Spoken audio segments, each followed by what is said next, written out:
questione che poniamo riguarda due intercettazioni telefoniche che sono quelle, diciamo, che fondano la contestazione a carico del mio assistito.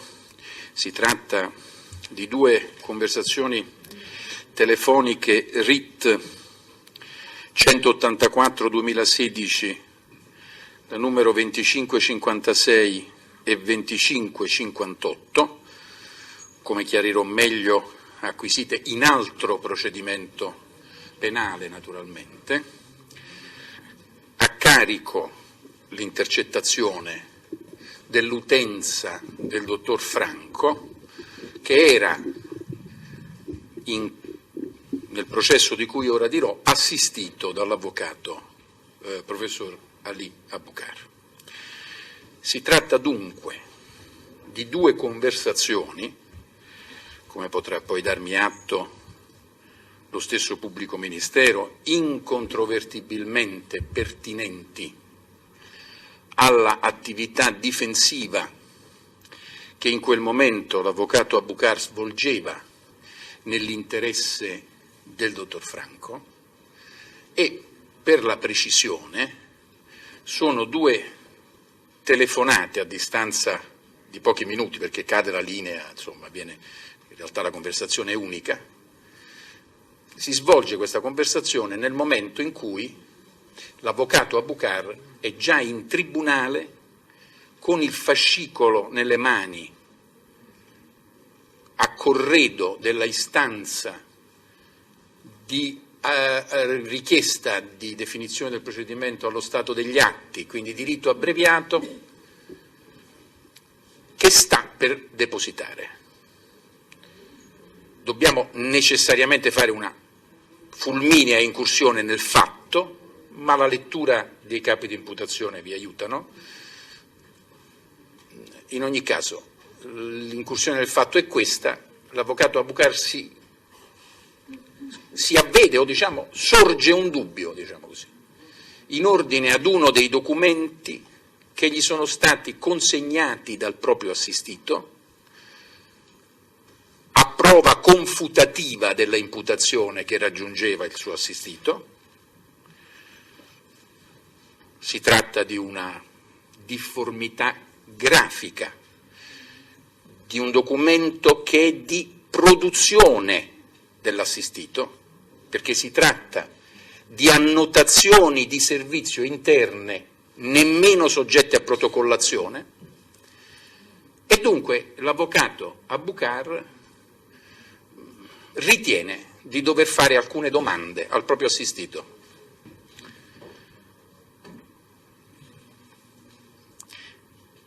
Le due imputazioni nascono e muoiono nella interpretazione che la Procura fa del significato di queste due conversazioni sincopate, dalle quali la Procura ritiene di desumere, perché, come leggerete dal capo di imputazione, non c'è nessuna contestazione o esplicazione, come possiamo dire, oggettiva della condotta di soppressione, di falso per soppressione, capo E, e di falso ideologico, capo F, tanto è vero si tratti di una interpretazione, di una deduzione di natura logica, che non trovate nel capo di imputazione né la descrizione di quale sarebbe il documento oggetto della istigazione ad essere soppresso, né quale sarebbe, rispetto al capo E per il falso ideologico, in cosa consisterebbe e quale sarebbe la falsità ideologica commessa materialmente.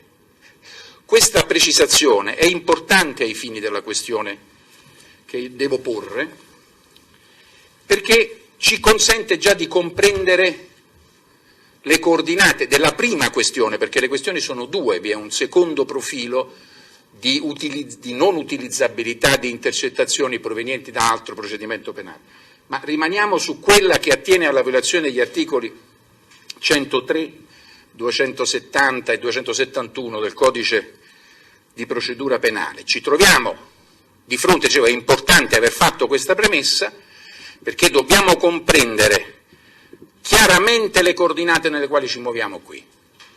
Stiamo parlando dell'esercizio del mandato difensivo in senso materiale, perché sto andando a depositare la richiesta di rito abbreviato, e ci troviamo di fronte non alla emergenza esplicita di una condotta illecita nelle intercettazioni, ma ad una interpretazione di natura logica di quelle conversazioni. Perché sarà questo rilevante? Lo vediamo. Noi conosciamo, signora Presidente, signori giudici, naturalmente la giurisprudenza che si è creata intorno alla tutela delle conversazioni del difensore con il proprio assistito. Qui abbiamo un'intercettazione, tutela naturalmente delle conversazioni del difensore.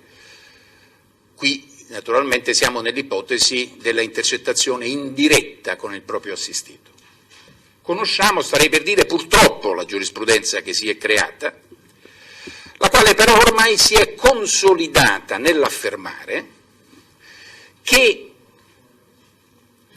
rimane la guarentigia della inutilizzabilità delle conversazioni ove esse conversazioni pertengano al mandato difensivo. Si è detto nella giurisprudenza ben nota, si è partiti tirando un filo, e cioè dicendo ma ben può capitare che l'avvocato anche con il proprio assistito parli di altro, e quindi noi che cosa facciamo? Ascoltiamo l'intercettazione, poi valutiamo se vi sono, con criteri, mi sono permesso di redigere una breve nota a sostegno e cito la giurisprudenza, quindi non mi ripeto, non perdo tempo nel citarla, ma sono principi che voi conoscete benissimo.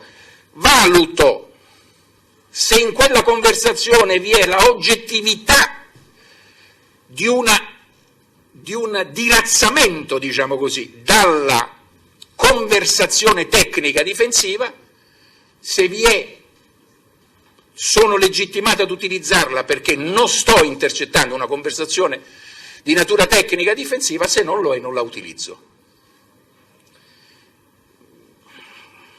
Si è inutilmente, purtroppo, da parte dei difensori sottolineato sempre che nel momento in cui si fosse varcata la soglia della intangibilità della conversazione con il difensore, si produce un effetto sostanzialmente abrogativo di una norma, di un divieto normativo di utilizzazione, di radicamento e di fondamento costituzionale.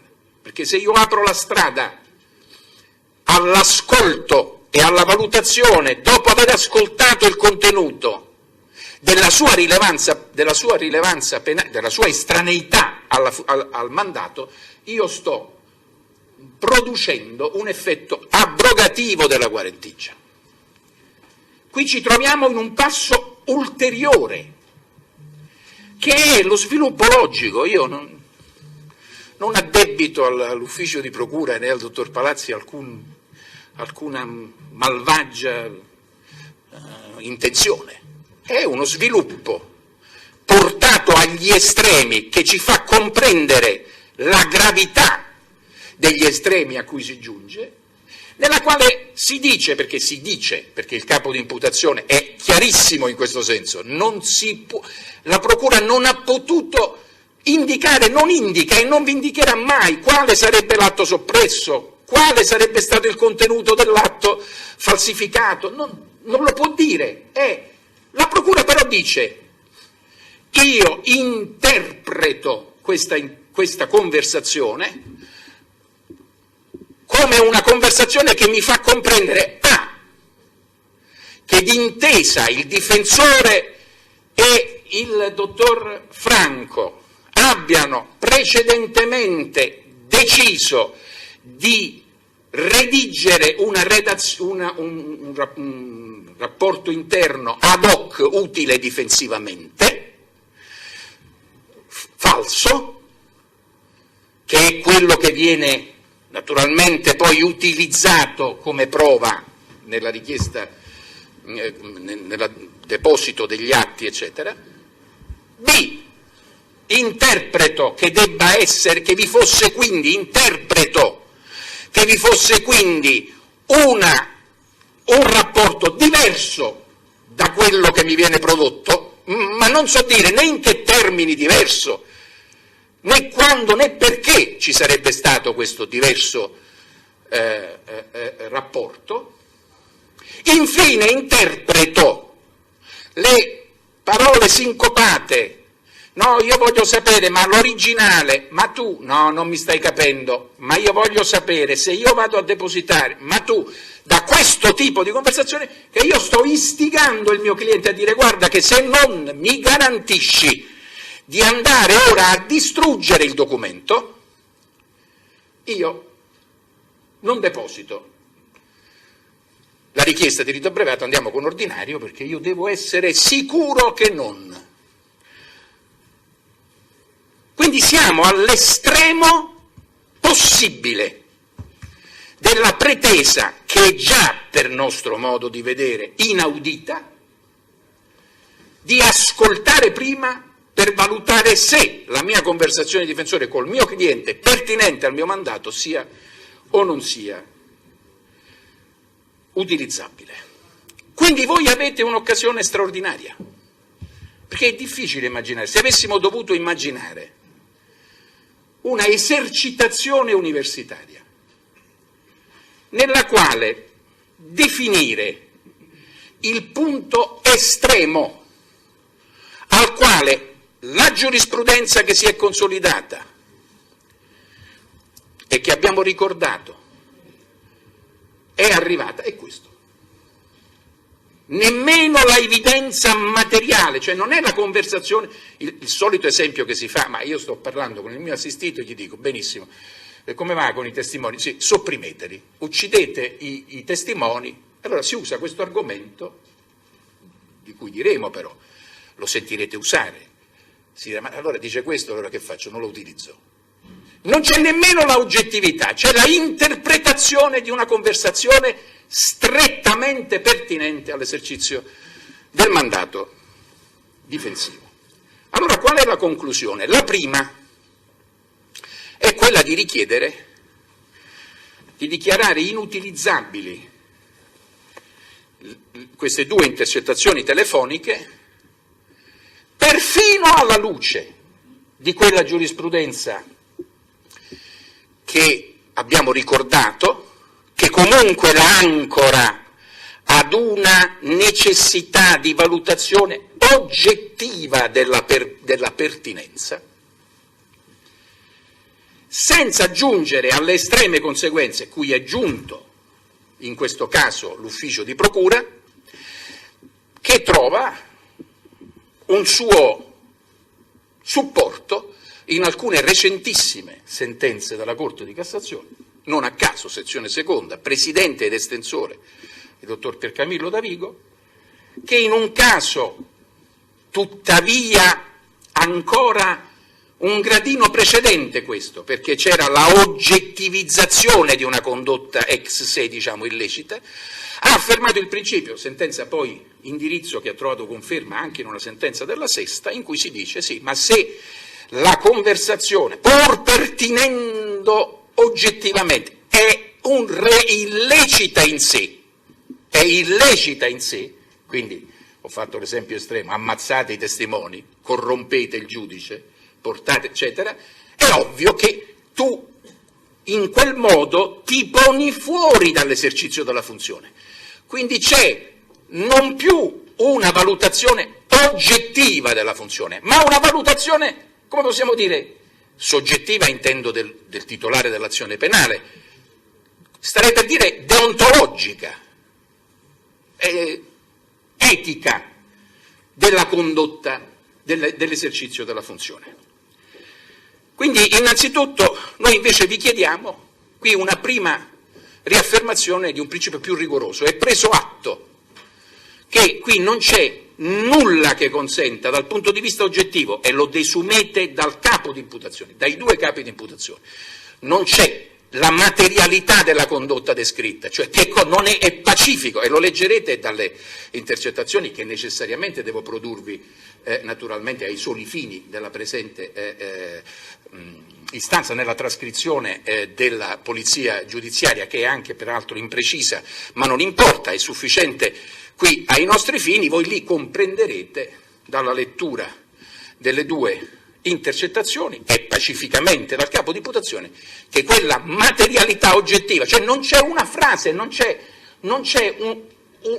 la materialità della condotta verbale dell'avvocato Abukar che consenta, ma solo una interpretazione che diventerà oggetto del processo. Vediamo, la procura la interpreta così, sentiremo il difensore come la interpreta e naturalmente voi alla fine ne darete la vostra interpretazione. Quindi, diciamo, già alla luce di quella giurisprudenza io vi chiedo di dichiararla inutilizzabile per difetto, per pacifica pertinenza al mandato difensivo delle due conversazioni e per la inesistenza di alcuna evidenza oggettiva che consenta di dirci che ci si sia discostati da essa esercizio della funzione. La subordinata è la questione di costituzionalità, della interpretazione del 103, 270 e 271, che invece voi doveste ritenere,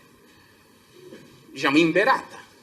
E, come sappiamo, la questione di costituzionalità che è ben legittimo porre rispetto al diritto vivente, alla norma come interpretata. Se ritenete che si debba interpretare la norma nel senso che si deve andare ad analizzare, e in questo caso addirittura, giurisprudenza Davigo che ho citato da ultimo, addirittura oltre la giurisprudenza Davigo, quindi nelle ipotesi qui, addirittura legittimandomi interpretazioni al di là del dato oggettivo, comunque noi sollecitiamo il Tribunale. È un'occasione veramente imperdibile a mettersi nelle mani del giudice delle leggi. E perché dico questo? Perché la Corte Costituzionale, sebbene, diciamo, indirettamente, ma con una chiarezza straordinaria, si è già pronunziata su questa tematica.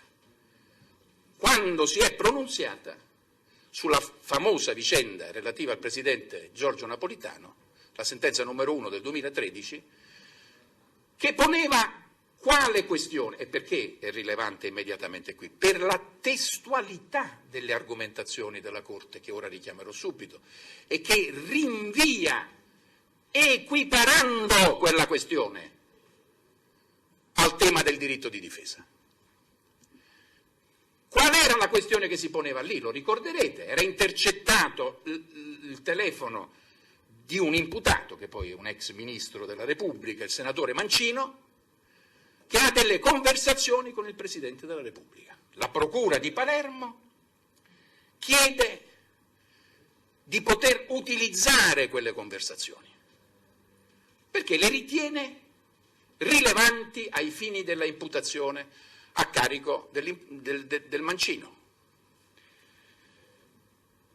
Si pone la questione alla Corte Costituzionale se questo sia violativo delle guarentigie della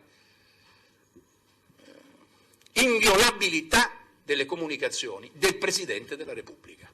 E il risultato di quella straordinaria sentenza della Corte Costituzionale, come sapete, è stato quello di escludere in radice la possibilità non di valutare, di ascoltare l'intercettazione.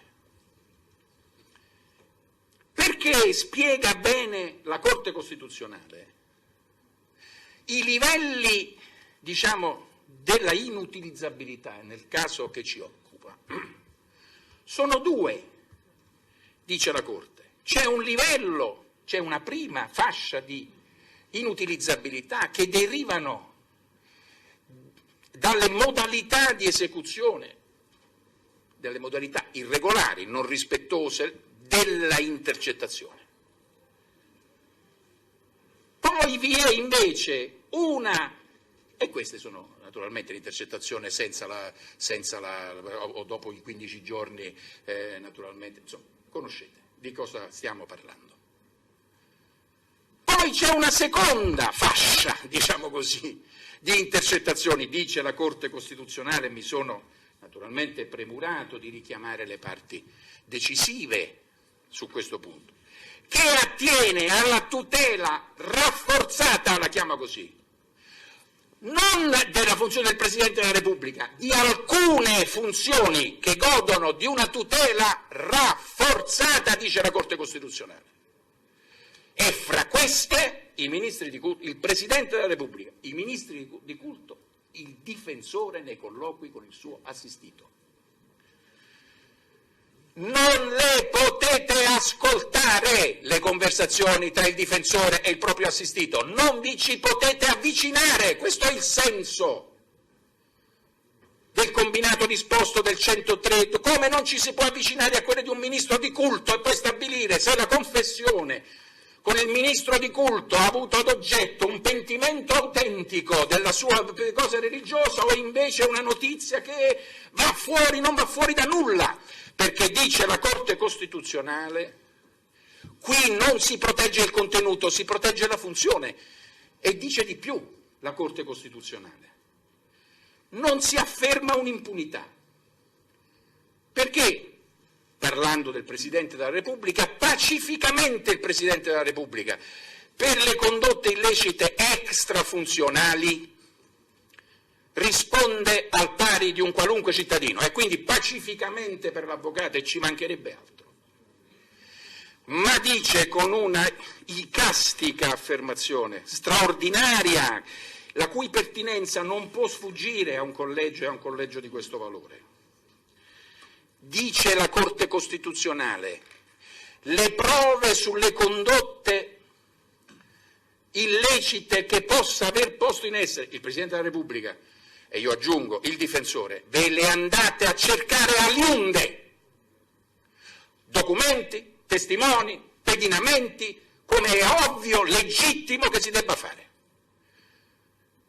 La Procura sospetta che in quella conversazione ci possa essere il segno dell'avvenuto accordo illecito su una... Magnifico.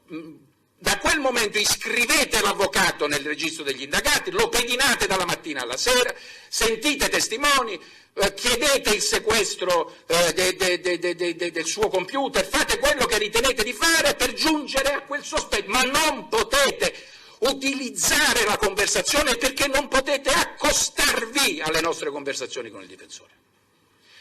Qual è la parte che dice?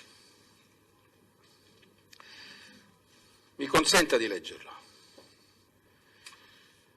Allo scopo di fugare, dice la Corte Costituzionale, ogni ulteriore equivoco sul punto, va riaffermato che il Presidente, per eventuali reati commessi al di fuori dell'esercizio delle sue funzioni, è assoggettato alla medesima responsabilità penale che grava su tutti i cittadini. Ciò che invece non è ammissibile è l'utilizzazione di strumenti invasivi di ricerca della prova. Quali sono le intercettazioni telefoniche? Perché qui dobbiamo sciogliere un equivoco. Il solito argomento, ma come noi abbiamo. Non è che l'intercettazione telefonica è il momento finale e definitivo dell'acquisizione della prova, senza di che non si determina un'impunità. Ma questa è un'idea stranissima, che varrebbe allora per tutte le inutilizzabilità. Se noi portiamo avanti il discorso che vuole portare, che porterà e che sentiremo con la sua consueta bravura il dottor Palazzi, perché è vero che ne abbiamo discusso in udienza preliminare, ma è accaduta una cosa che non mi era mai accaduta in 35 anni. Ho fatto la questione, non ha risposto il giudice, è entrato in Camera dei Consigli, è stato un paio d'ore, poi è uscito e ha detto rinvio a giudizio. Sulla questione di inutilizzabilità non si è pronunciata, quindi non vorrei che ci fosse equivoco che ci sia stata già una pronuncia. Abbiamo parlato al vento, e vabbè, non importa, è successo e succede anche questo. Dicevo, non è che l'intercettazione telefonica è il punto conclusivo è il punto conclusivo, senza di che, varrebbe per tutte, ecco, dicevo questo, varrebbe per tutte le inutilizzabilità. Perché allora se noi abbiamo un'intercettazione al 16° giorno, si dice ma come? Qui abbiamo la confessione di chi ha messo la bomba alla Banca dell'Agricoltura e ci vogliamo stare per i 16 giorni. Cioè l'inutilizzabilità è una inutilizzabilità. Ciò che invece non è ammissibile, l'utilizzazione di strumenti invasivi che finirebbero per coinvolgere, scrive la Corte, in modo inevitabile e indistinto, non solo le private conversazioni del Presidente, ma tutte le comunicazioni, comprese quelle necessarie per lo svolgimento delle sue essenziali funzioni istituzionali, eccetera, per le quali, giova ripeterlo, guardate come è pertinente, si determina un intreccio continuo tra aspetti personali e funzionali non preventivabile e quindi non calcolabile ex ante da parte delle autorità che compiono le indagini. Sta dicendo la Corte Costituzionale. Se passa il principio che volete ascoltare prima le intercettazioni del Presidente e poi stabiliamo se sono o non sono, se è addirazzato, vuol dire che lo potete ascoltare. Punto. Significa questo, non significa un'altra cosa. In tali frangenti, ecco perché non sembri un'affermazione polemica del difensore, è un principio stabilito dalla Corte Costituzionale. In tali frangenti la ricerca della prova riguardo ad eventuali reati extrafunzionali deve avvenire con mezzi diversi, documenti, testimonianze ed altro, tali da non arrecare una lesione alla sfera di comunicazione costituzionalmente protetta del Presidente. E dopo aver sviluppato questo argomento chiarissimo, utilizzate altri mezzi, non le intercettazioni telefoniche, altro che l'interpretazione ex se, l'illiceità, o addirittura ha inteso dire forse ha soppresso un documento.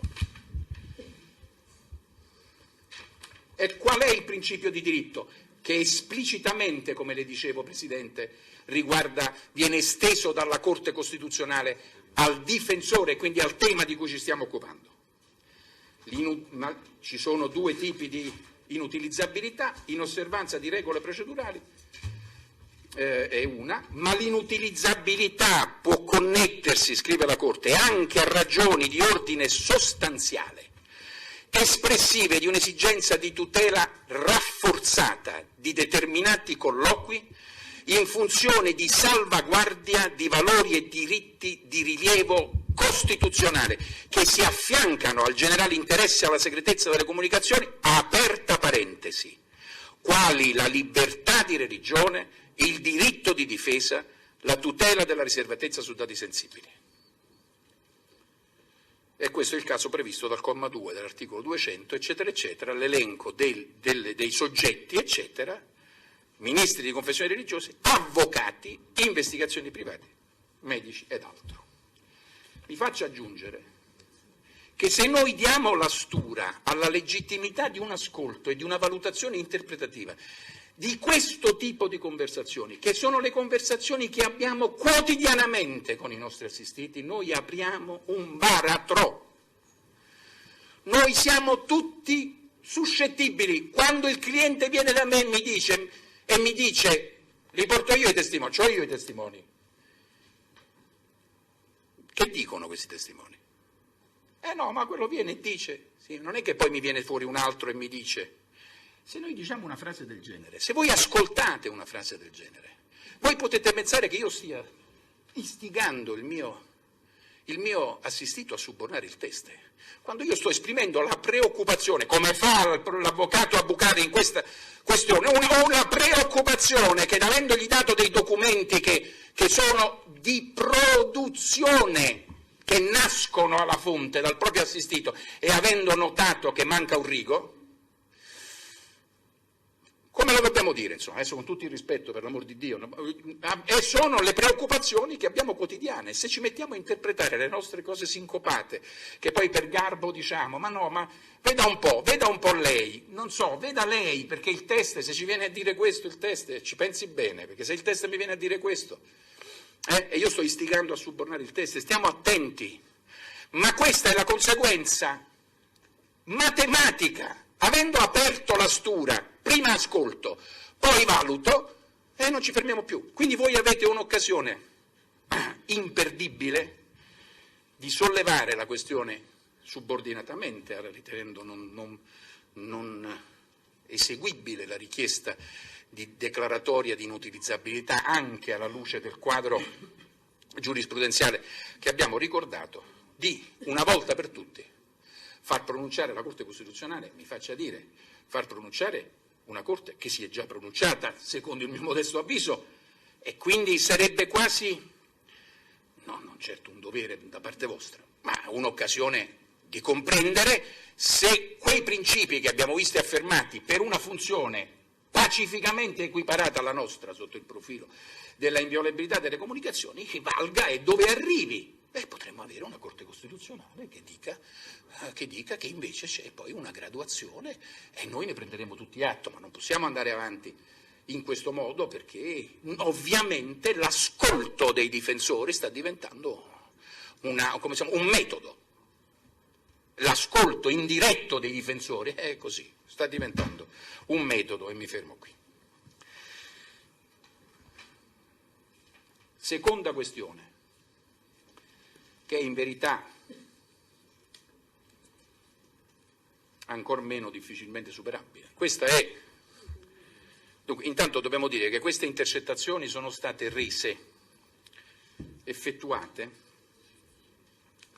non solo in un procedimento diverso da questo nostro, ovviamente, ma anche in un procedimento diverso da quello nel quale l'avvocato Ali Abukar assisteva il dottor Franco, diciamo, oggetto della richiesta o dell'intenzione di richiedere e poi di richiedere il rito abbreviato. Quindi parliamo, e a questo fine io le produco, ma la circostanza è pacifica e il pubblico ministero ne dà atto, le intercettazioni sono rese nel procedimento RGNR 47412 del 2015, che non è di cui questo è stralcio, sì, di cui questo è stralcio, quello nel quale sono state, diciamo, nel quale l'avvocato Abukar è stato ascoltato, era ancora un terzo procedimento che riguardava un peculato d'uso. Peculato d'uso. Vabbè, un peculato, ma comunque va bene, un peculato. No, perché dico, in entrambi i procedimenti le intercettazioni non potevano essere consentite. Certamente non in questo, non in un'imputazione di falso e non in un'imputazione. Io dico che io ricordo che fosse un peculato d'uso. È un peculato d'uso. È stato condannato a 4 anni in altri peculato d'uso non poteva. Va bene, questo lo si. Va bene, ma comunque questo certamente non è in questo. Noi stiamo parlando di utilizzabilità in questo procedimento di intercettazioni che sono pacificamente di altro procedimento, perché sono il numero, ve l'ho letto, altro procedimento. Non solo il capo di imputazione, che qui ci riguarda, non consente le intercettazioni telefoniche. Quindi la possibilità di utilizzare intercettazioni telefoniche in un processo penale con una imputazione che non consente di disporle, come loro sanno, è possibile ad una sola condizione: che l'intercettazione costituisca corpo di reato.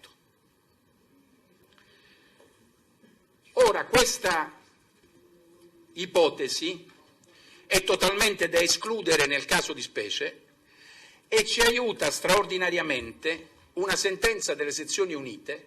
Perché dico straordinariamente? Sia perché definisce in modo conclusivo la tematica, sia perché la fattispecie considerata dalle sezioni unite era una fattispecie di istigazione, di condotta istigativa, e vedremo qual è la rilevanza della questione.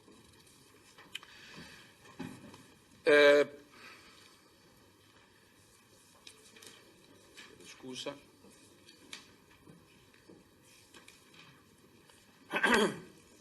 Ora,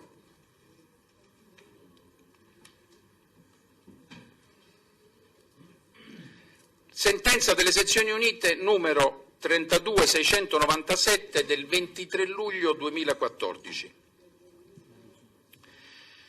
Pacifico essendo il principio che si può ovviare a quella inutilizzabilità solo se le intercettazioni siano corpo di reato, afferma: deve essere precisato che la comunicazione o conversazione oggetto di registrazione costituisce corpo di reato, unitamente al supporto che la contiene, solo allorché essa stessa integri ed esaurisca la fattispecie criminosa. Mentre deve essere escluso che sia tale una comunicazione o conversazione che si riferisca a una condotta criminosa,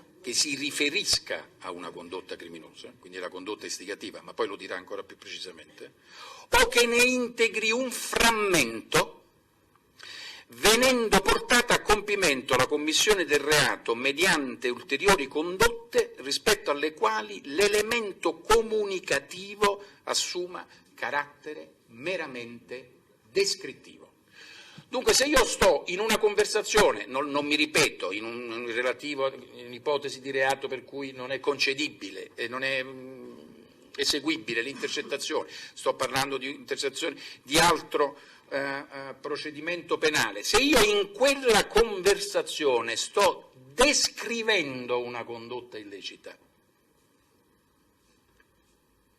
non siamo nella ipotesi che essa costituisca un corpo di reato.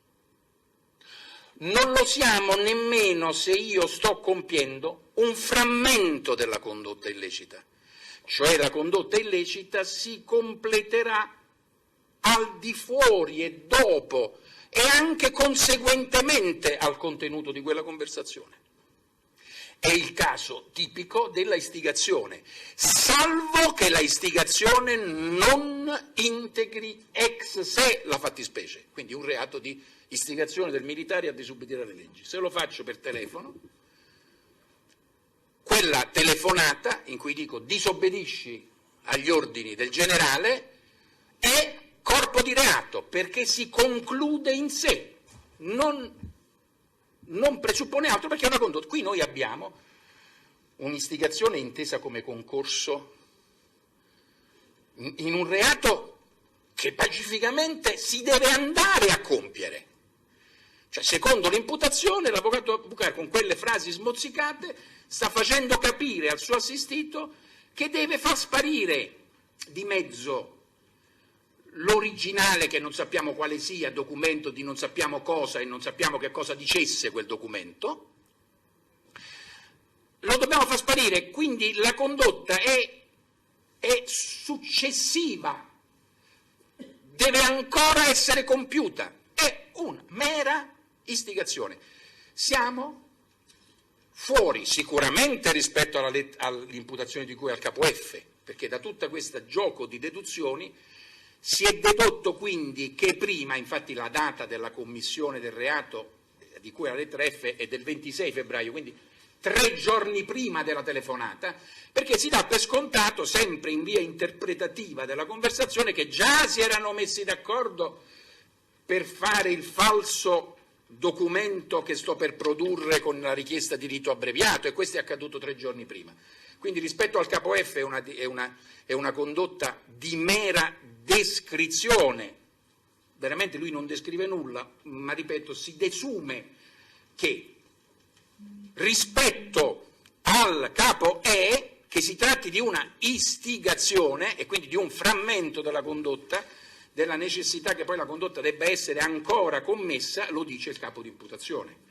Perché dicevo, e concludo, che la pronuncia delle sezioni unite definitiva veramente sulla qualificabilità o meno come corpo di reato di una conversazione telefonica, perché aveva ad oggetto proprio una istigazione, e quindi dice: tornando all'esame del ricorso, risulta evidente che il contenuto delle conversazioni oggetto di intercettazioni utilizzate dai giudici di merito abbiano carattere meramente descrittivo della condotta criminosa, secondo la ipotesi accusatoria ascritta al tizio, o documentino le conversazioni l'attività istigativa attribuita al F, che di per sé, l'attività istigativa, non esaurisce le fattispecie criminose ascritte agli imputati. Dunque, non è corpo di reato, si tratta di intercettazione resa in altro procedimento penale, si procede e si intende utilizzarle per un reato che non prevede la concedibilità dell'intercettazione telefonica e quindi anche sotto questo profilo io concludo per la inutilizzabilità, ma voglio veramente conclusivamente permettermi di chiedere al Collegio di valutare veramente la grande opportunità che vi è qui di far pronunciare il giudice delle leggi su un tema che è di grandissimo rilievo, di crescente criticità nei processi e nelle indagini e che sta mettendo in serissimo pericolo la integrità, la libertà dell'esercizio della funzione difensiva, che non è un nostro privilegio, ma è una garanzia per tutti noi, per tutti voi, anche giudici del Tribunale che ci ascoltate. Grazie per l'attenzione. Avvocato Capozzoli, che ha interesse a porre la stessa questione perché coimputato. Allora, il difensore di Franco si associa e si rimette. Quindi, dato che c'era stata un'interlocuzione, anche il procedimento per cui si procedeva era di peculato d'uso a carico di Franco. Vabbè, adesso dirai il pubblico ministero. Sì. Qui ho dovuto aggiungere, Presidente, non avevo pensato che fosse utile, ma tanto il PM me ne darà atto. Qui avete anche la nota di PG dalla quale si capisce che le intercettazioni che allego pertengono al procedimento numero 4712 del 2015. È una breve memoria che vi do copia. Sì, no, sarà... Interessa visionarla il pubblico ministero? Ha interesse... Sì, no, io in realtà ho altra produzione documentale, diciamo, per rispondere alla produzione documentale. Non le interessa visionare questa? La conosco, cioè conosco... Vabbè. Diciamo, una produzione documentale... Allora, magari espongo prima e poi, diciamo, mi riservo perché alcune cose le devo fotocopiare, diciamo, d'amblè. Allora, non ho cronometrato il tempo dell'avvocato Cagliazza perché il mio intento è quello di parlare sempre un minuto in più, diciamo così, ma ecco, allora va benissimo. Scherzo, era una battuta. Allora, abbiamo diverse questioni da affrontare, proveremo a fare un po' di ordine, cercherò, come dire, di non scivolare nel merito, anche se alcune precisazioni sono, come dire, necessarie ovviamente per la corretta ricostruzione anche delle dinamiche processuali, dell'iter processuale e del come si è arrivati, diciamo così, ad alcune determinazioni di esercizio dell'azione penale e prima ancora, diciamo così, di diversificazione dell'esercizio attraverso rivoli diversi.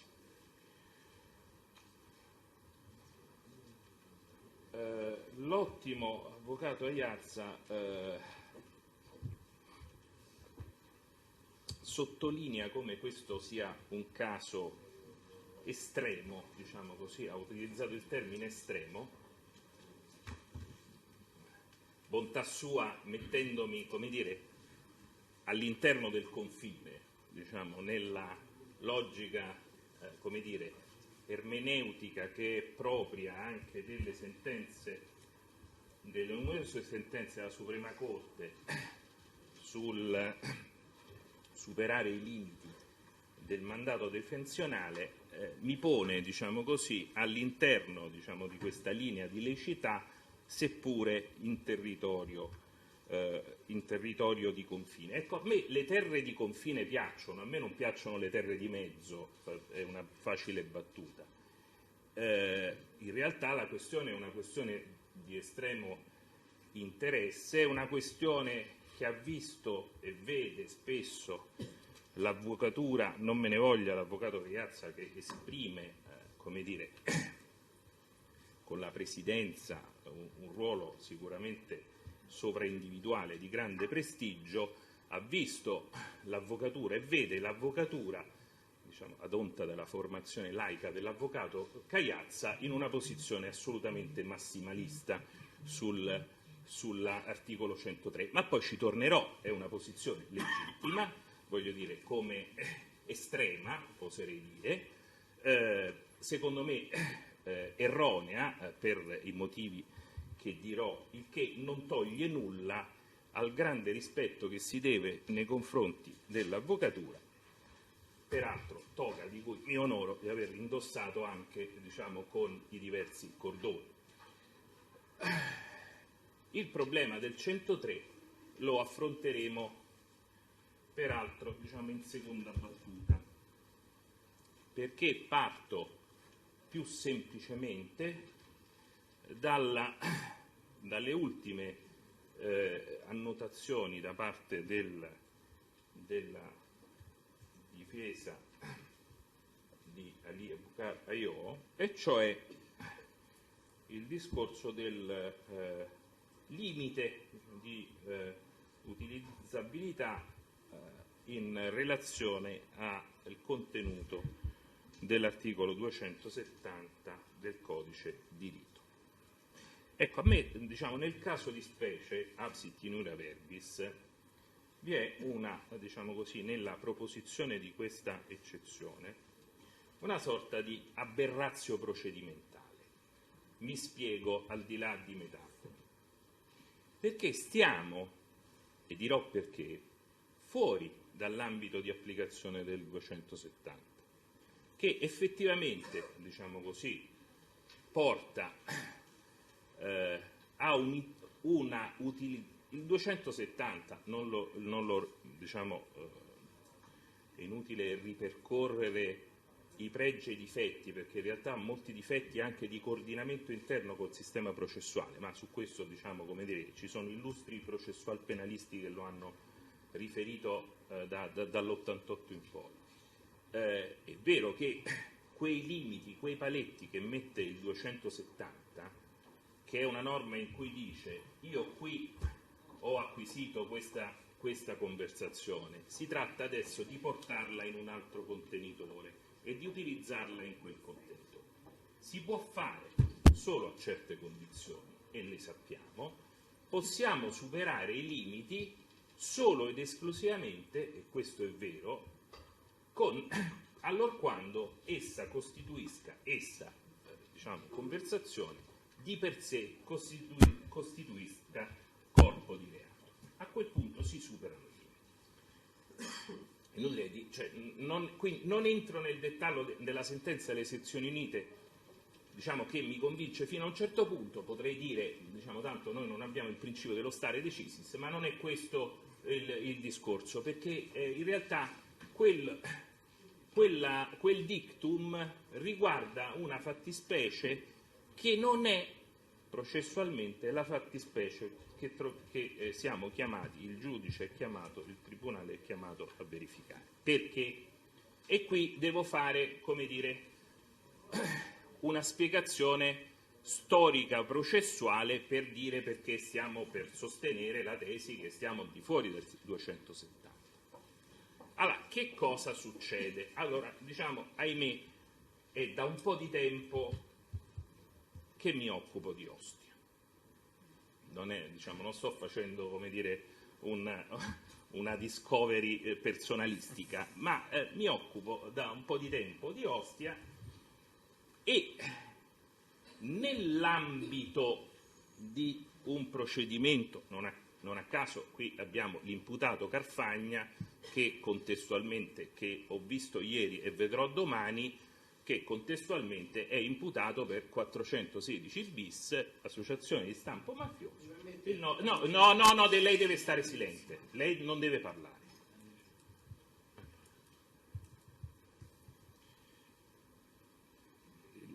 Perché è diciamo, imputato di associazione di stampo mafioso dell'ormai noto clan Spada, diciamo, criminalità organizzata autoctona lidense. Perché dico questo? Perché tutto nasce da un unico procedimento, cioè il procedimento genetico è il procedimento che poi ha avuto, come dire, vari esiti processuali. Cioè io, stiamo indagando sull'associazione di stampo mafioso che chiamasi, clan o comunque afferente alla famiglia Spada, emerge la figura di Carfagna come persona, un imprenditore nel settore delle slot machine e quant'altro, che coltiva rapporti di vario genere, ma questo è un altro processo, non interessa a questo tribunale.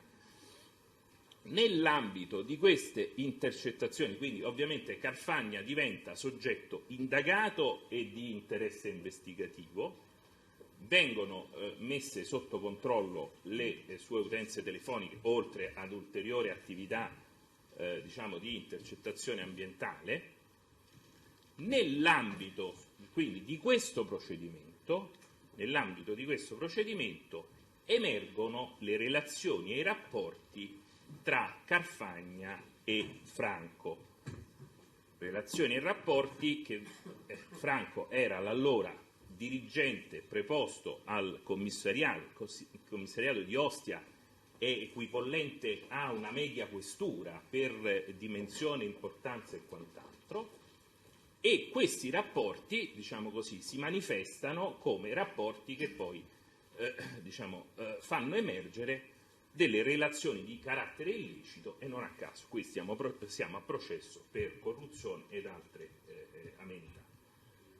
Quindi nell'ambito di un procedimento, di un unico procedimento che poi, per ventura assumerà, un numero diverso, perché su questo è pacifico, l'operazione di stralcio, la gemmazione da un genitore iniziale comune, quella gemmazione, l'attribuzione di un numero diverso non dà luogo a un procedimento diverso ai sensi del 270, cioè è semplicemente la separazione di alcune posizioni e fatti rispetto ad altri, ma il procedimento è un unico procedimento. Su questo non cito la giurisprudenza perché la conoscete meglio di me.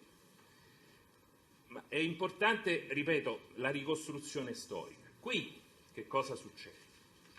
Succede che nell'ambito di questo procedimento, che è un procedimento a tutto tondo, è un procedimento che non a caso, è della direzione distrettale antimafia, perché contiene all'interno anche riguarda reati di competenza della direzione distrettuale antimafia. Nell'ambito di questo procedimento, ripeto, effettuate le intercettazioni di Carfagna, emerso il rapporto improprio tra Carfagna e Franco, nascono le intercettazioni anche nei confronti di Franco. Quindi tutto si sviluppa, secondo una progressione procedimentale nota a tutti e del tutto normale. Quindi i RIT che trovate sono i RIT di un procedimento che poi posso fare copia e produzione del provvedimento, o quantomeno è sufficiente anche solo il frontespizio. Cioè il procedimento nasce da una nota della Questura di Roma che nell'ambito del procedimento 47412/15, cioè il procedimento genetico, quello che sostanzialmente poi porterà all'esercizio dell'azione penale nei confronti del clan Spada, per intenderci, Questa nota nell'ambito è una nota che dice: fa seguito alle precedenti note relative al procedimento, perché ovviamente era un'attività di intercettazione che andava avanti e andrà avanti ancora per molto tempo, e diciamo, in questa nota dice: guarda, si comunica che diciamo, intercettando Carfagna stanno emergendo dei rapporti illeciti con Franco, diciamo, anche con una certa delicatezza e attenzione, perché in quel momento storico il massimo rappresentante della Polizia di Stato ad Ostia, dove stavamo facendo l'indagine sugli Spada, era, diciamo così, nell'ipotesi, poi nell'esercizio di azione penale, era corrotto da un soggetto che a sua volta è intraneo, seppure con una funzione particolare, al clan Spada. Cioè una situazione, diciamo così, un pochino d'allarme, diciamo, oltre che di gravissima rilevanza. Diciamo così. Allora questo pubblico ministero che cosa fa? Fa un provvedimento sostanzialmente di stralcio, cioè dice: sulla base questa intercettazione, questa parte, di questa parte, cioè dei rapporti Franco-Carfagna, ce ne occupiamo in un procedimento altro rispetto, diciamo, al procedimento che stiamo facendo per 416 bis, anche perché, diciamo così, per ovvi motivi gli esiti sarebbero stati processuali, sarebbero stati diversi, i tempi sarebbero stati diversi, e insomma è inutile diciamo, spiegare del perché era opportuno, come dire, procedere parallelamente, ma non in un unico contenitore.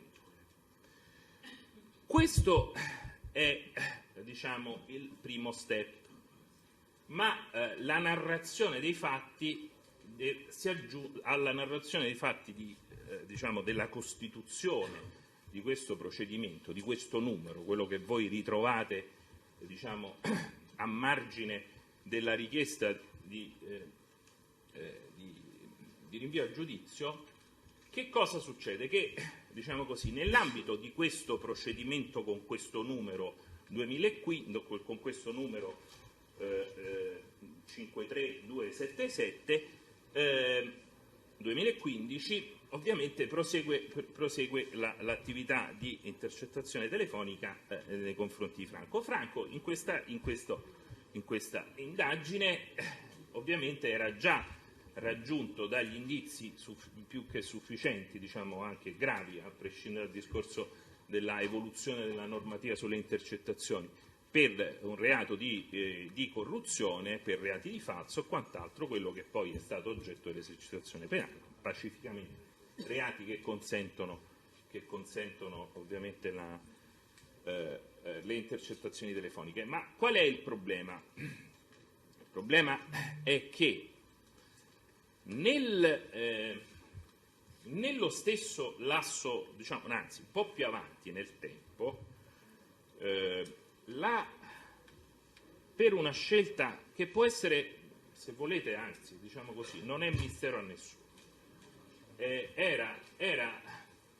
era inimmaginabile pensare di continuare a tenere, diciamo, c'era un problema serio, diciamo così, istituzionale di permanenza, diciamo, di Franco in quella sede, diciamo così, che era proprio la sede delle indagini di questo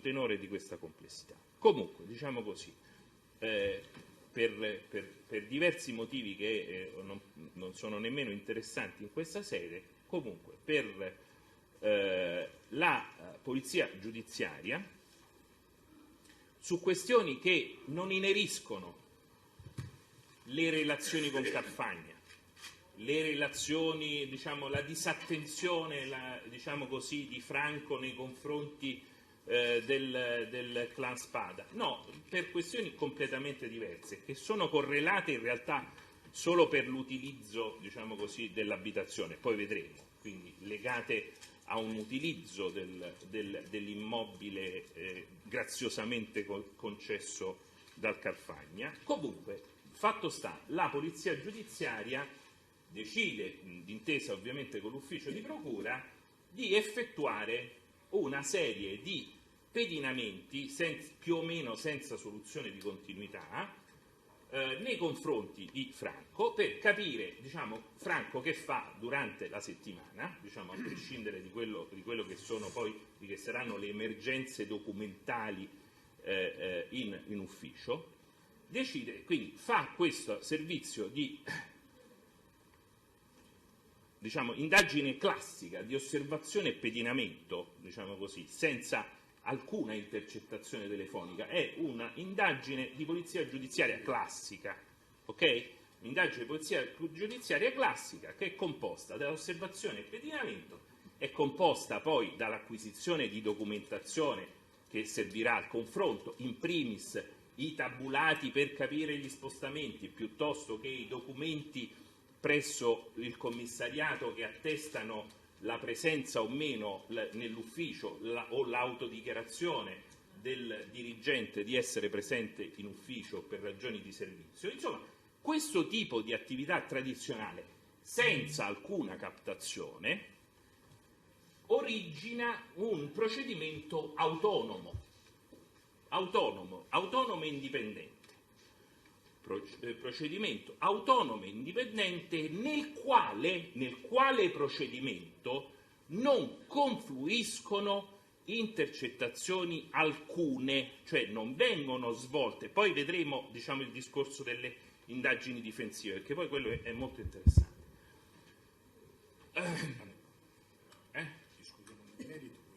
No, non discutiamo nel merito, mi serve solo per la ricostruzione processuale, perché la ricostruzione è complessa. È complessa. Qui, allora, finisco nella descrizione, diciamo, degli eventi processuali.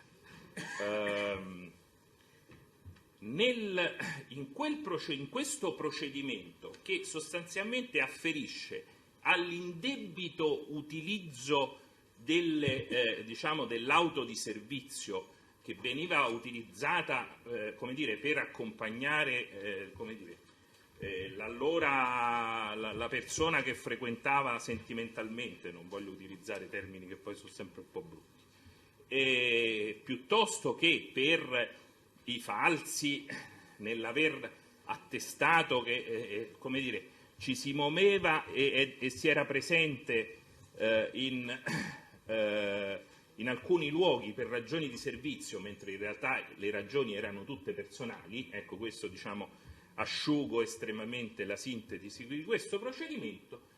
Per queste cose l'ufficio di procura, che essendo Ostia sono sempre io, diciamo così, invita, anche questi passaggi sono importanti, invita l'allora indagato a rendere interrogatorio,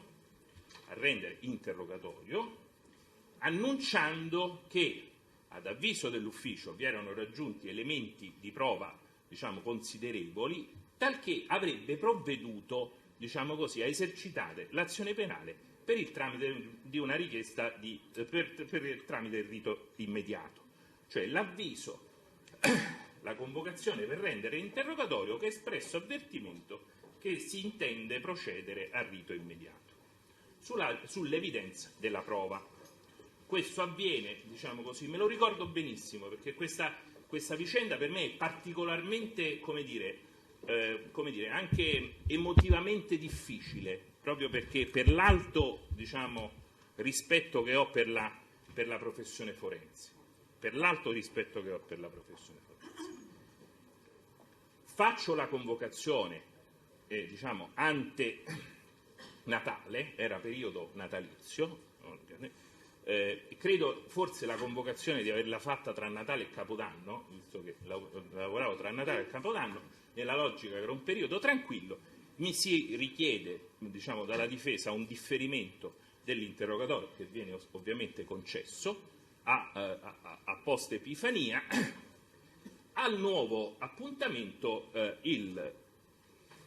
il difensore né l'imputato si presenta, non manda nemmeno, un ragazzo di studio, come sarebbe, diciamo, un minimo di sindacale. Comunque, fatto sta che si creano le condizioni per l'esercizio dell'azione penale attraverso viene redatto un verbale negativo, diciamo, di mancata presenza e si dispone così.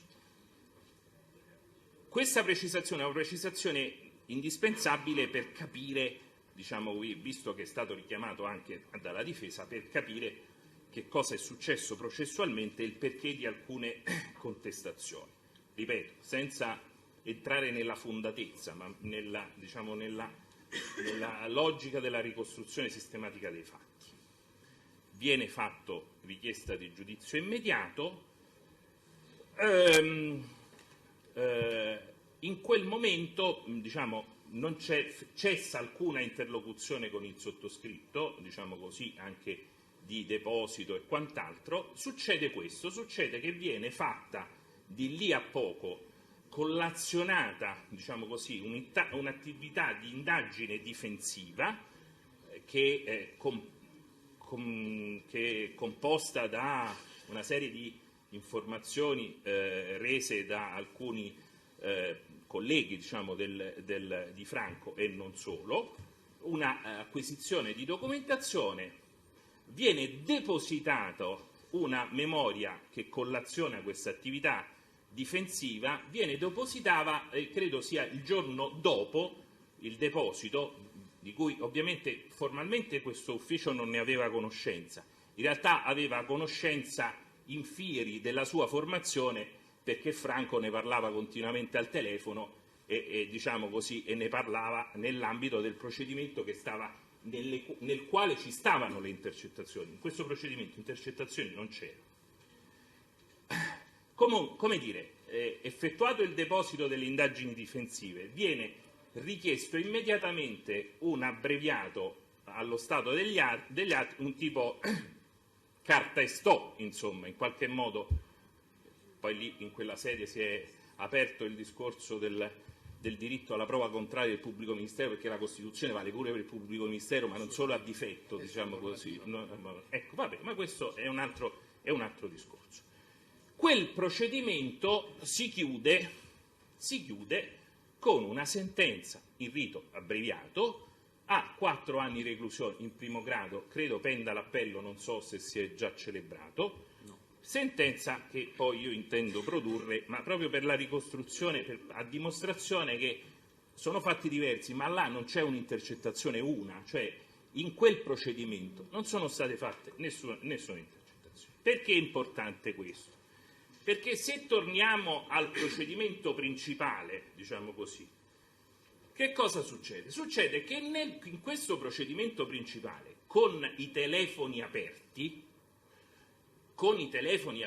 per ipotesi di reati ovviamente che consentono la intercettazione, con i telefoni aperti si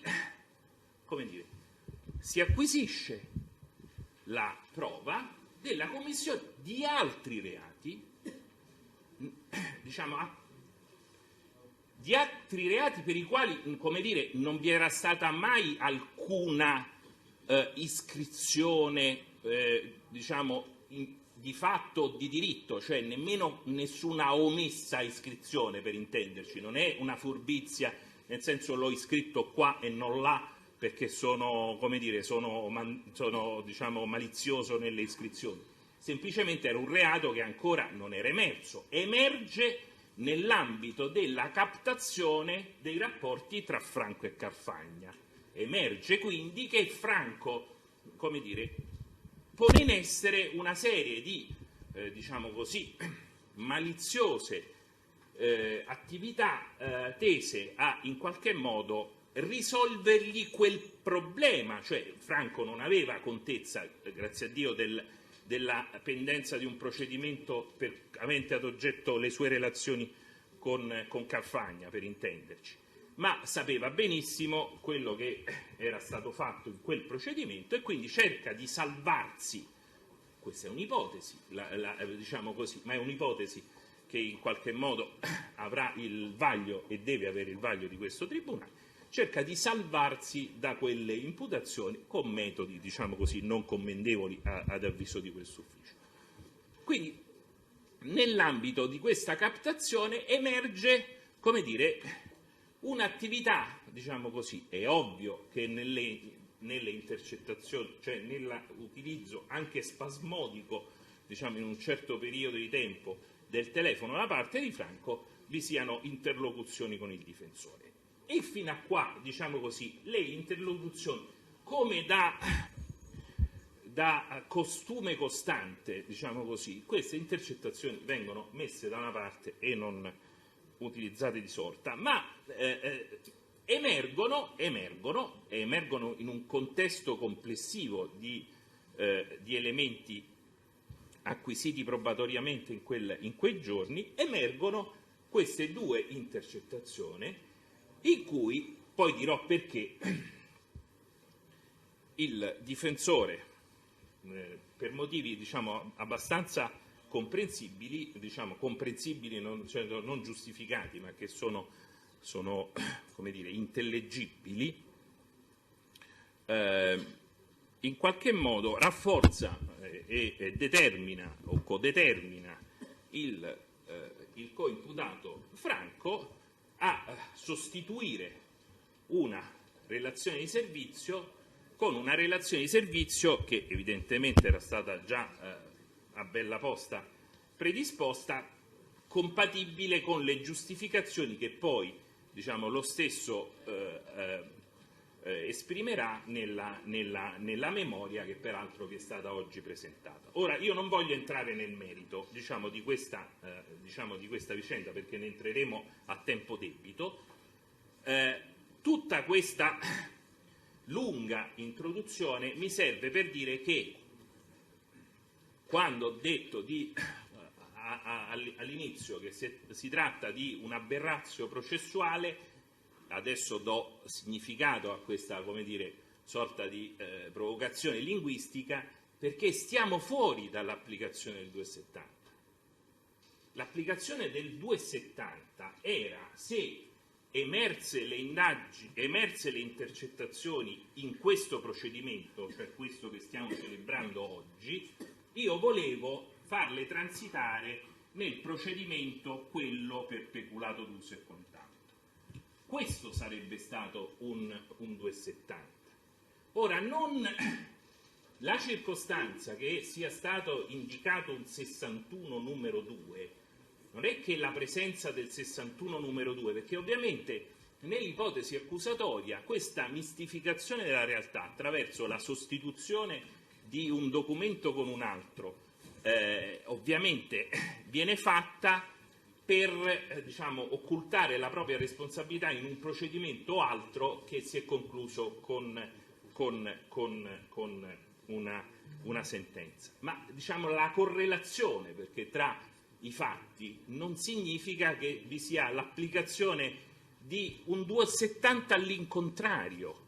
Questo è un 270 all'incontrario, perché io faccio le intercettazioni in questo procedimento. In questo procedimento faccio intercettazioni nel quale emerge un falso per soppressione. C'è, non c'è, la prova è sufficiente, non è sufficiente, è un altro discorso. Diciamo così, nella prospettazione accusatoria, che piace, questa espressione mi piace tanto, nella prospettazione accusatoria emerge un falso per soppressione. Io che faccio?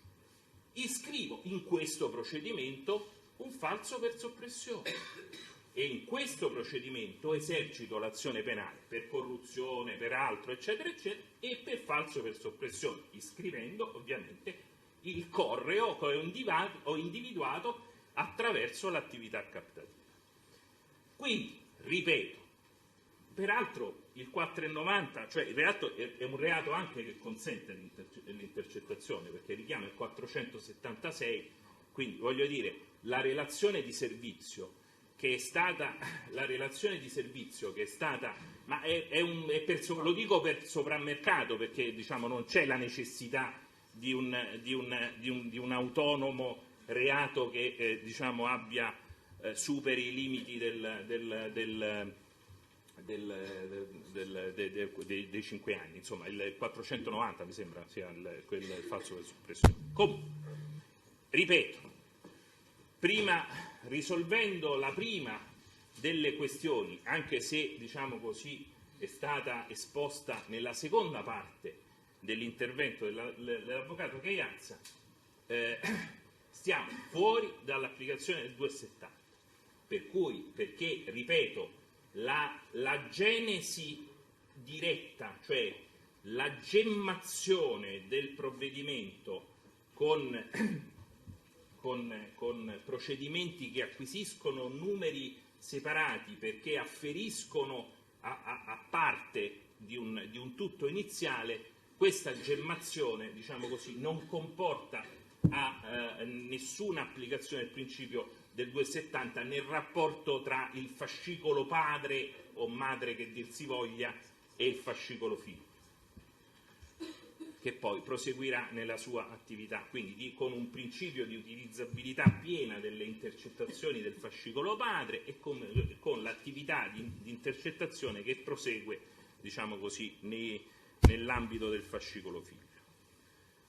Quindi anche tutta la questione del superamento dei limiti del 270 con l'interpretazione restrittiva che ne fa la Cassazione dell'intercettazione, come dire, della conversazione come corpo di reato, è un qualcosa di interesse scientifico ma che non si applica al caso di specie.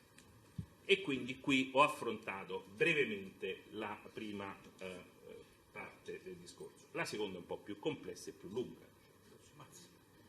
Io devo superare i 3/4 d'ora, no?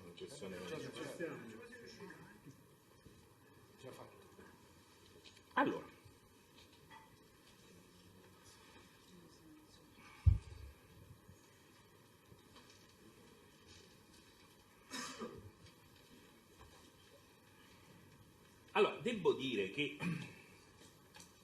un'altra cosa interessante, ce ne sono tante cose interessanti, diciamo così, che possono portare, è questa enfasi che la difesa ha posto sull'assenza di oggettività. Guardate che questo è un argomento, diciamo così, che per la abilità e intelligenza dialettica di controparte è stato utilizzato, come dire, non a sproposito rispetto alla ricostruzione, diciamo, dialettica che è inteso affrontare. Sarebbe, diciamo così, non mi voglio avventurare in difficili, complessi sentieri epistemologici sulla conoscenza, però direi che nemmeno diciamo così, in opzioni come dire, di estremo positivismo o di antiche culture si può asserire che l'acquisizione dell'oggettività possa esservi senza interpretazione. Financo, diciamo così, la fisica, la meccanica quantistica, diciamo così, non prescinde dal rapporto tra l'osservatore e l'osservato. Quindi, diciamo così, questo gioco di dire che si può evidenziare uno sconfinamento rispetto al mandato defensionale ove in una interpretazione peraltro censurata, ove ci sia un'oggettiva evidenza di travalicamento, l'oggettiva evidenza non può passare che attraverso l'interpretazione. L'interpretazione può essere fallace o non fallace, ma non esiste, diciamo così, se non ritorniamo ai principi, come dire, antecedenti ai presocratici, cioè siamo ante Democrito, possiamo affermare. Materialità, materialità, allora, diciamo, vogliamo dire oggettività, diciamo materialità della condotta. Fatta questa doverosa premessa,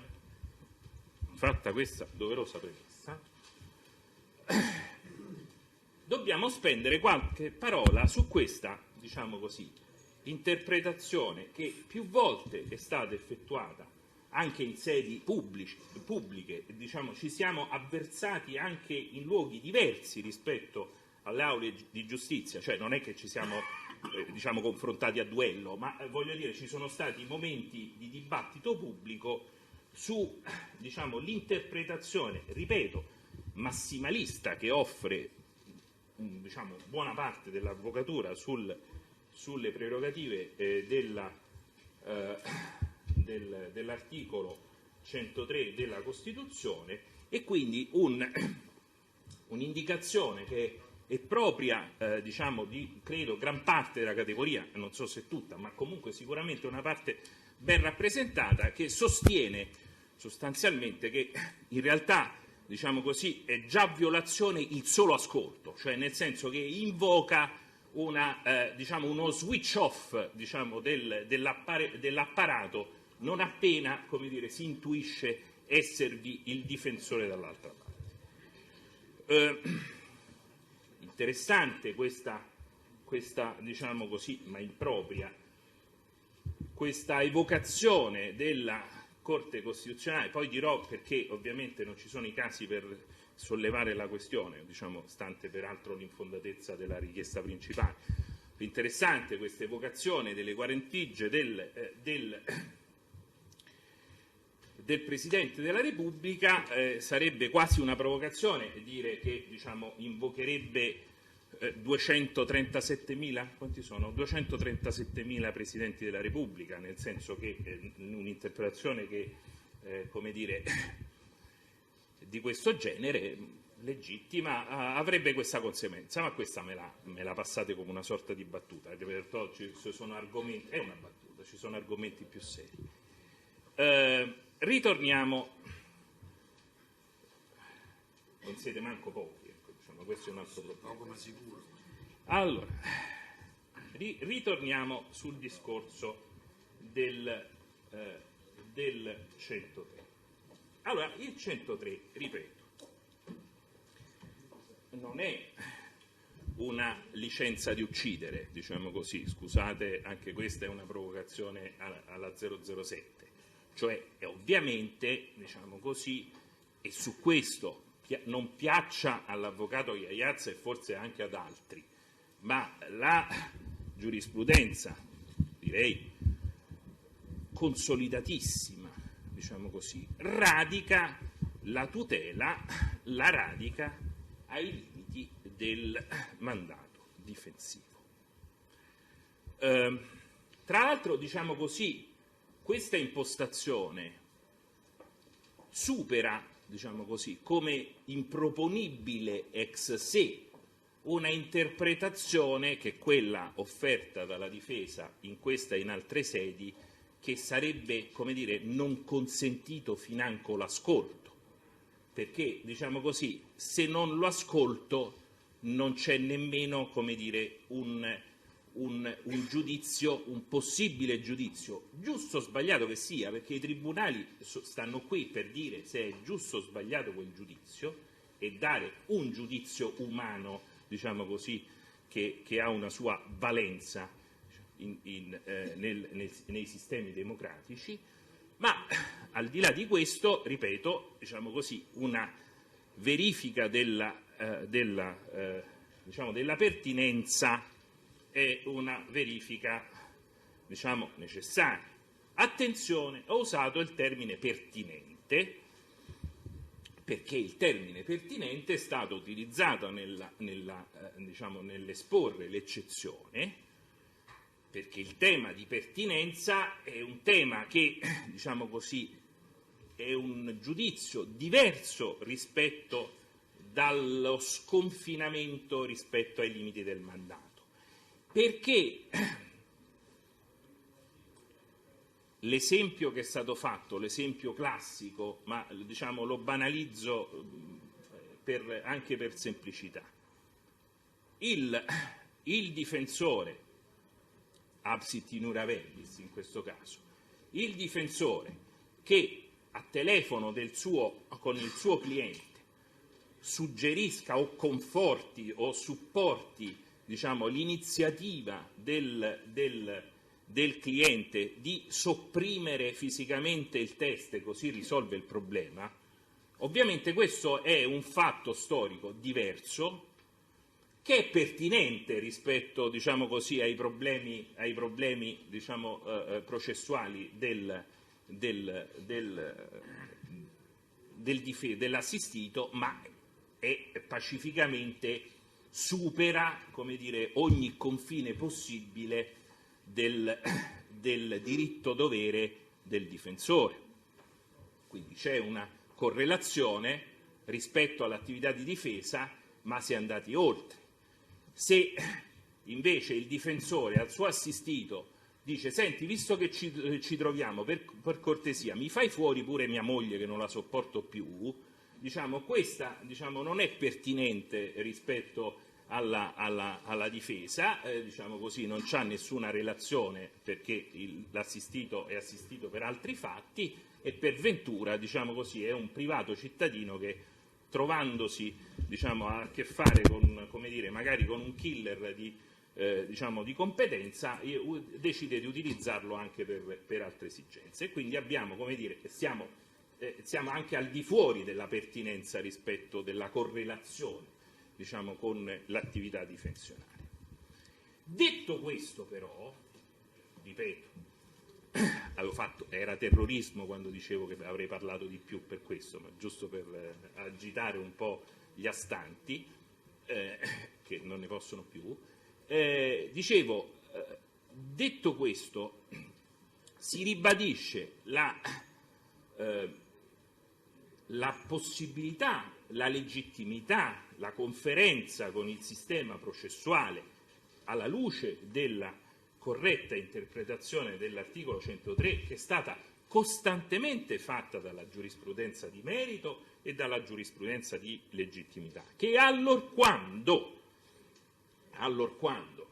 l'attività nella prospettazione dell'accusa, che è trovato anche il vaglio, di un giudice, perché il giudice dell'udienza preliminare ha ritenuto, necessario un vaglio dibattimentale anche su questo fatto.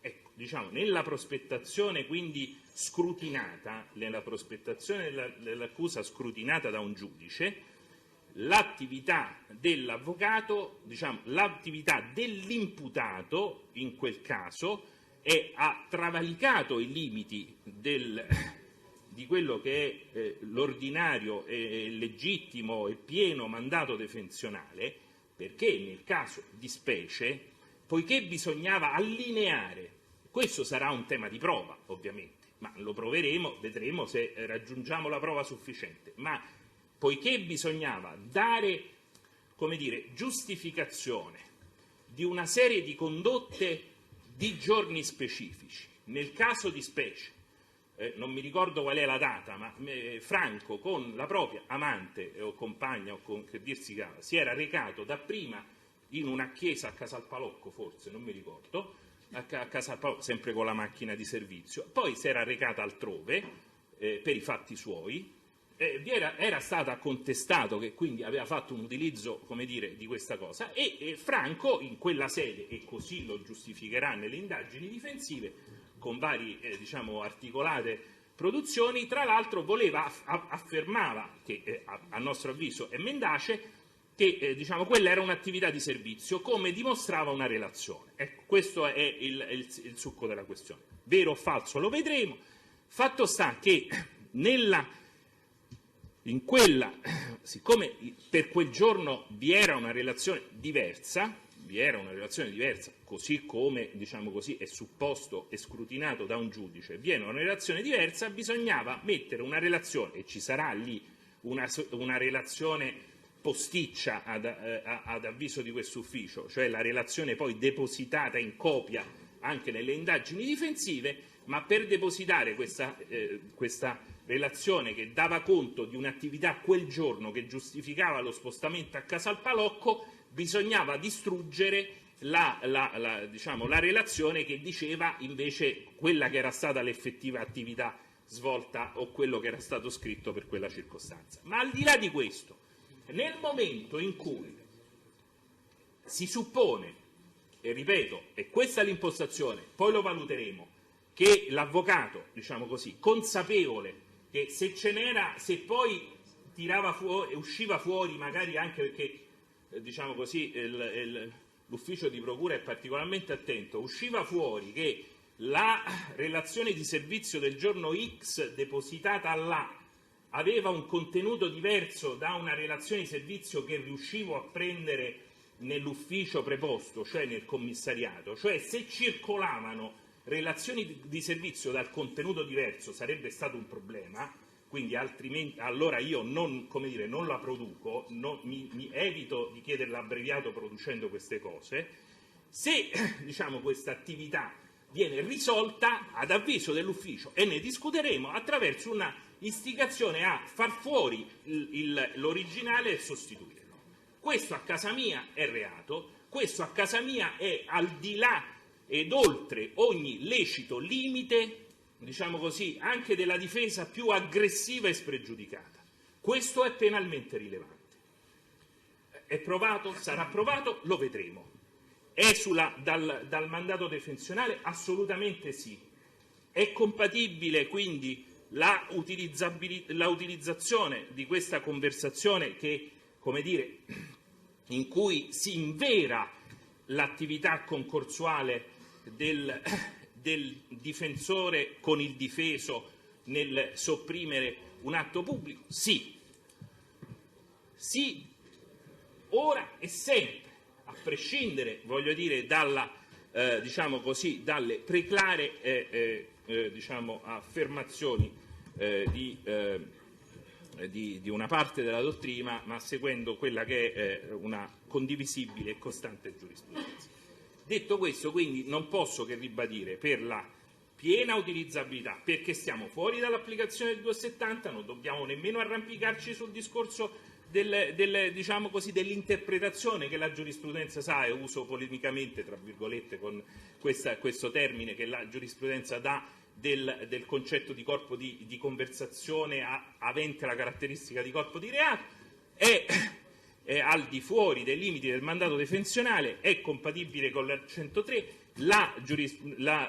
l'interpretazione è costante e del tutto inconferente, perché non rilevante, perché non fondata, è la sollecitazione ad eccitare la Corte Costituzionale, peraltro invocando l'incostituzionalità di quale norma, questo perché lo immaginavo, conoscendo, comunque non c'è la infondazione. 113 relazioni. Ma non è questo, infatti non è la mia, non è un'eccezione sulla vaghezza, ma sulla totale infondatezza. Allora produco, però, allora io vorrei produrre, ma mi dovete dare il tempo, anche solo il frontespizio della primigenia informativa e del provvedimento del pubblico ministero, la sentenza nel procedimento, quello per le macchine, da cui si comprende, al di là dell'esito che non ci interessa, ma si comprende che il materiale probatorio in quel processo è costituito esclusivamente, da materiale di tipo diverso rispetto ai soli fini della risoluzione. Sì, ma non è del merito, è solo per questo motivo, non per altro, perché altrimenti come lo faccio a provare? Presidente, sulla produzione della sentenza, il motivo, se mi è consentito, è un'incursione naturalmente, in un'eccezione che mi lambisce ovviamente, in quantomeno in relazione all'esistenza sulla mia posizione, sulla posizione del dottor Franco, di altri reati che assolutamente consentivano l'utilizzazione di intercettazioni telefoniche. E in relazione invece alla produzione della sentenza, sottolineo come, naturalmente lo sottopongo al vaglio del collegio affinché possa poi deliberarlo autonomamente, depongono più ragioni per l'inopportunità di un'acquisizione agli atti del fascicolo, mentre naturalmente se fosse utilizzata ai soli fini della verifica, ai soli fini di sostenere la sua posizione sulla questione di inutilizzabilità. Il motivo. Ma non serve che lo spieghi, non serve. Poi sarà restituita all'ufficio del pubblico ministero? No, resta agli atti, ma viene utilizzata solo ai fini della decisione sulla questione, nulla di strano, avvocato, è normale. Sono trascritte tutte le informative, gran parte delle informative di reato di questo procedimento. Ma mica il Tribunale può attingere a quello. Il fascicolo fu prodotto l'intero incartamento riferimento di questo fascicolo, Presidente. Ecco, quindi per questo motivo. Ma il Ministero ha chiesto di produrre la sentenza solo al fine di supportare la sua posizione, non le informative, non altro. E Il Tribunale ha questo questo... scritta all'interno. Ma Quindi non ci interessa, non ci riguardano. lascio a verbale questa circostanza. Grazie. No, allora abbiamo capito perché il GUP non ha deciso, a dire la verità, e quindi abbiamo cambiato posizione. È una decisione implicita. Nel frattempo abbiamo cambiato idea. In questi termini facciamo una cosa di buon senso, perché comunque ci sono credo almeno 250 conversazioni da trascrivere, per cui noi faremo, anzi andiamo avanti. Adesso sentite cosa facciamo. Allora, Per la produzione sì, ma va bene. no, può anche riservarsi un attimo di farla in cancelleria. Sì. Allora, il Ministero riserva la produzione in cancelleria della documentazione a supporto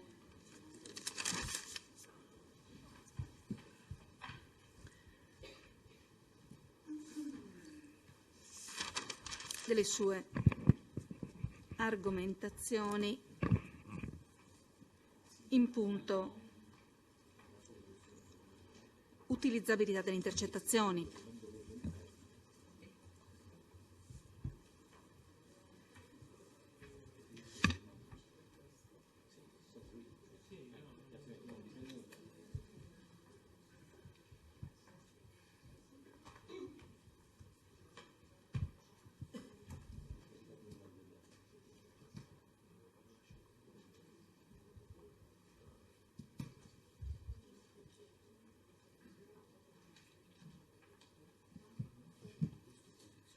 Il Tribunale ammette le prove orali documentali rispettivamente richieste dalle parti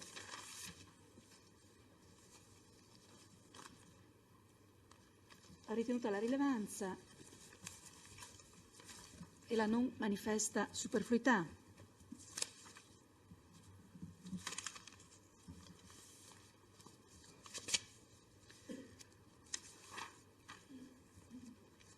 Dispone sin da ora la trascrizione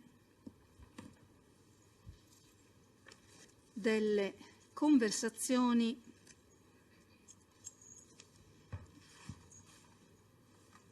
richieste dal pubblico ministero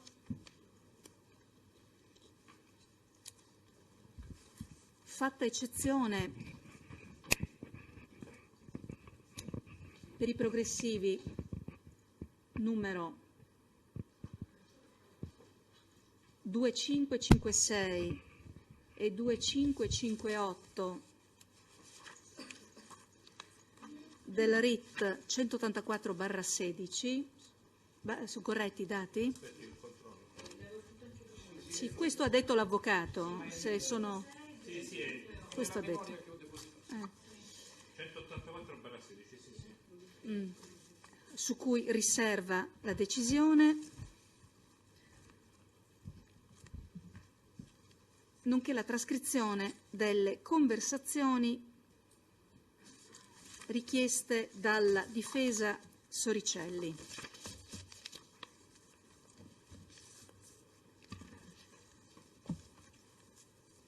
Allora, conferiamo l'incarico a breve perché le conversazioni sono tantissime e scioglieremo la riserva alla prima udienza, che mi sembra la cosa più saggia. Fissa per il conferimento dell'incarico al perito trascrittore che verrà designato. Per noi è indifferente, 28, 29 o 31 gennaio. Ci sono preferenze? Se non ci sono preferenze lo facciamo il 28 che è la prima. Tanto Ministero non c'è problema. 28 gennaio 2019, ore 9:30, ottava collegiale.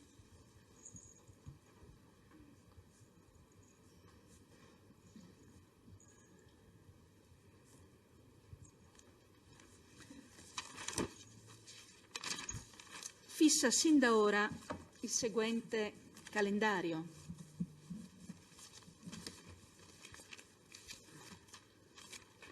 Capisco più l'ordine delle pagine. Allora, abbiamo detto 3 maggio 2019, ore 13, aula ottava collegiale. Franco più 6 più 2 enti. Udienza in cui verrà altresì sciolta la riserva sulla questione di inutilizzabilità delle conversazioni.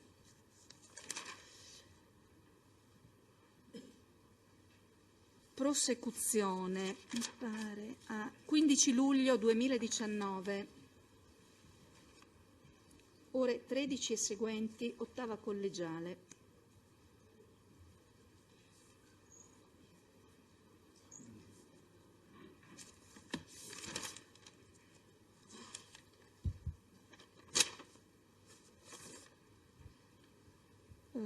Dunque, poi 1° ottobre, non ho saltato niente, 1° ottobre 2019, ore 9 e seguenti, ottava collegiale. No, è mezza giornata. Poi, pubblico ministero ci conforti, 7 novembre mi pare, ore 9 e seguenti. Sempre l'ottava.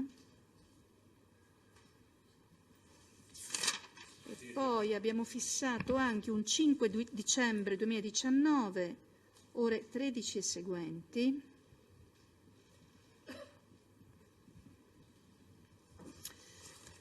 Allora, per ora il calendario si ferma qui. Il 3 di maggio è già in grado di dirci chi citerà il pubblico ministero? Posto? Avvocato Cagliazza, a posto? A posto? Sì, sì, a posto. Chi cita il pubblico ministero? Un po' di polizia giudiziaria? Sì, un po' di polizia giudiziaria, adesso vediamo un attimo. Vabbè. 2 o 3 operatori. Operanti, quindi, manda al Ministero per la citazione dei testi per l'udienza del 3 maggio 2019. E volevo chiedere una cosa al signor Carfagna, no, solo un chiarimento, perché all'udienza del 15 novembre, aveva indicato come difensore solo l'avvocato Lucchese Paolo, ma lei è difeso anche dall'avvocato Cimatti, no? Non significa che non ci sia l'avvocato Cimatti, d'accordo. Allora, invita le parti a ricomparire senza ulteriori avvisi. Vuole comparire anche per il conferimento dell'incarico, che cosa dice a gennaio?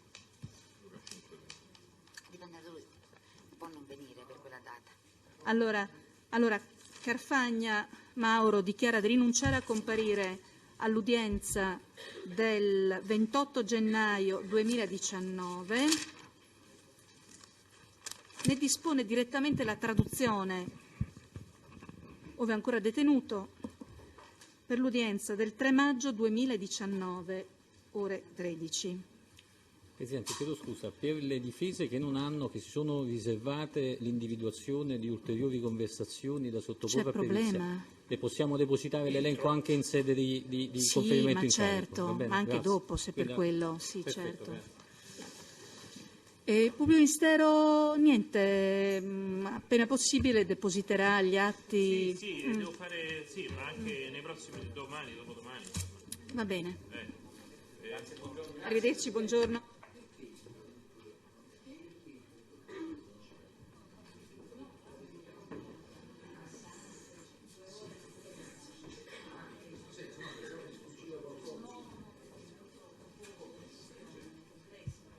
Ma noi mica facciamo cose così, cioè voglio dire, noi